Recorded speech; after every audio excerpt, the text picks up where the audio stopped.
Cimo!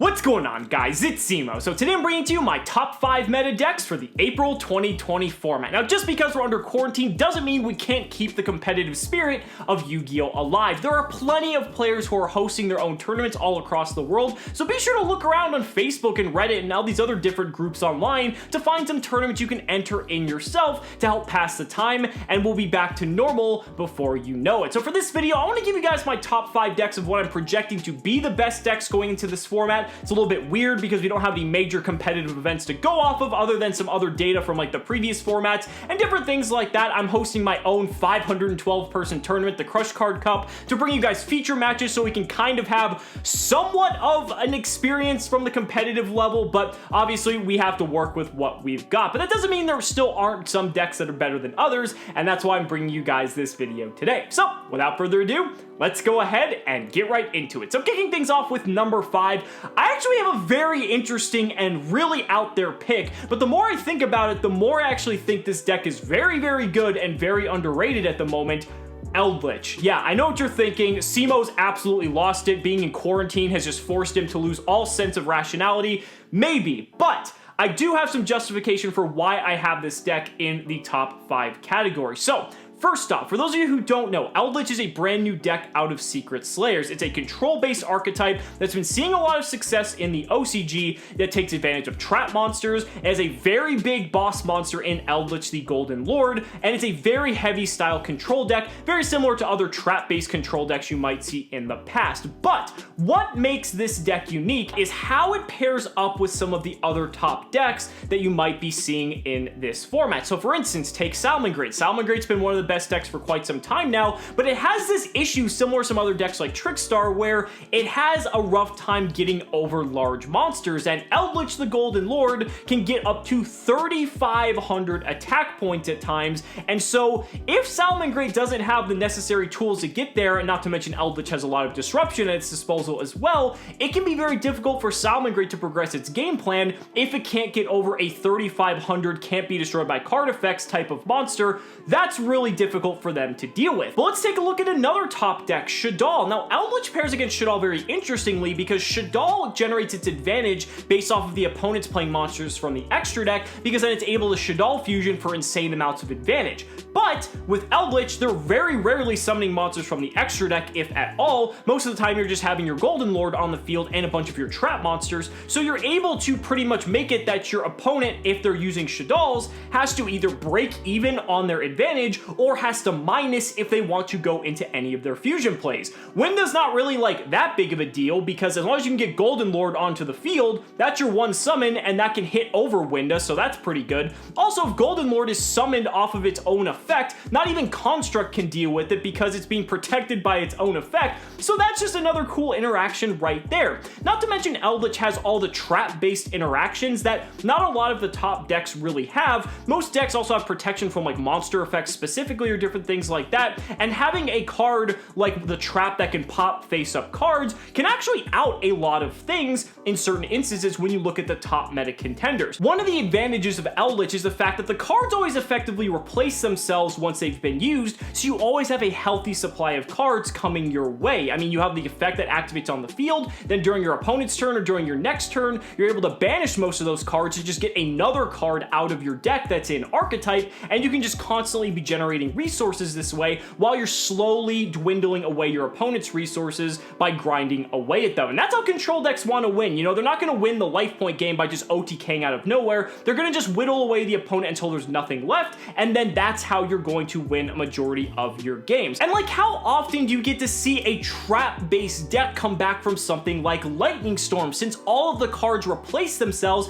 if you get hit by that card, on your next turn you can just banish everything to get all your cards back. And yeah, in some instances it may not matter, but just having that sort of recursion in a control-based trap deck like this, I think is something that is very, very underrated. I think there is a lot of hidden potential here, and people are taking this deck for granted because it is a trap-based deck, but it's already seen success in the OCG, and I know their format is a lot different, but with the way this deck matches up against some of the top decks of the format, I wouldn't be surprised if this deck does have a lot of success. And so for those reasons, it's a bit of a long shot, but that's why why I have ELDLICH as my number 5 slot. But coming in at number 4, we have a fan favorite deck, and a deck that I feel definitely overperformed last format, Dinosaur. Now, Dinosaur didn't suffer any hits on the most recent Forbidden and Limited list, and Dinosaur's looking like a pretty solid contender going into this new format. I mean, it's just got so much devastation and power backing it. It's a very solid go second deck when a lot of the top decks still want to go first. If there was like a go second deck to pick, this would probably be one of them, if not the best one you could go with. I mean, it's got YCS wins under its belt. It's got numerous top cuts from the last format,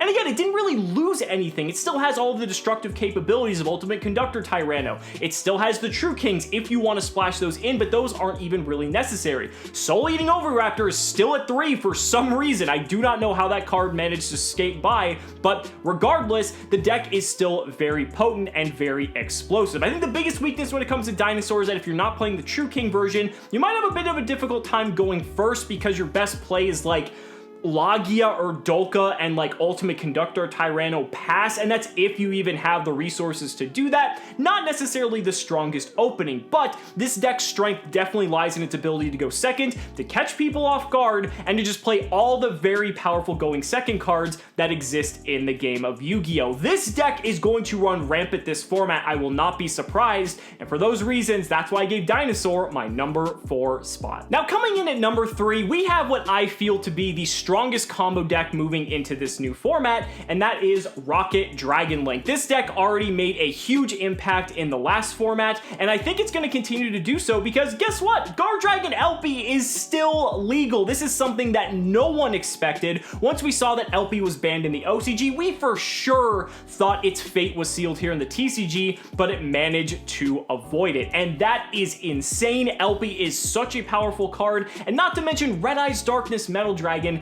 is also still legal and still has its original effect. In the OCG, we've seen that it has an errata, but like, I don't even know if the errated version's even legal in the OCG at this point, so that means we're not even going to be close to getting it here in the TCG, so we might even still have an entire format where Rocket Dragon Link will still be able to perform. Spiral and Lunalight were probably in contention for some of the top combo decks of the last format, but now that both of those decks incurred severe hits to their strategies, I think Rocket Dragon Link is going to be the go-to for a lot of players who really love playing combo decks. This deck can get so much out of so little, being able to generate some pretty formidable boards, and also has the ability to play around some of the most played cards in the format, such as Nibiru the Primal Being. Because they have access to Hieratic Seal of Heavenly Spheres, they are essentially able to play under that, and if they do happen to get Nibiru, they're still able to recover and still end on a board that's going to have 1 or 2 pieces of interaction, and that's what you can feel good about playing if you're a combo player. You want to have that confidence in your deck that you can play around these types of cards.